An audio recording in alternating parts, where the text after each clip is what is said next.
聽講過 CIA 未啊？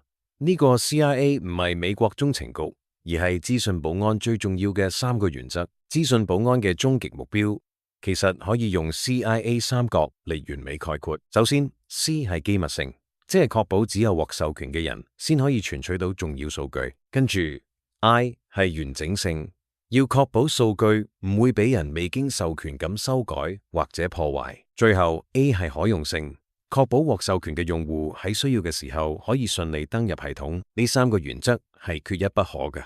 等我哋用日常嘅銀行系統做個具體例子啦。試諗下，你嘅戶口餘額絕對唔可以俾其他人睇到，呢個就係機密性嘅體現。戶口入邊嘅存款數字唔可以俾人隨便篡改，呢個就係完整性嘅要求。當你急需碌卡買嘢嘅時候，銀行系統必須正常運作，呢個就係可用性啦。所以任何企圖破壞呢個 CIA 三角嘅因素，就係我哋常講嘅保安威脅。無論係黑客攻擊定係系統故障，只要影響到其中一角，資訊安全就會崩潰。接落嚟嘅幾集，我哋會逐一深入探討各種網絡威脅同埋防禦措施，記得留意啦。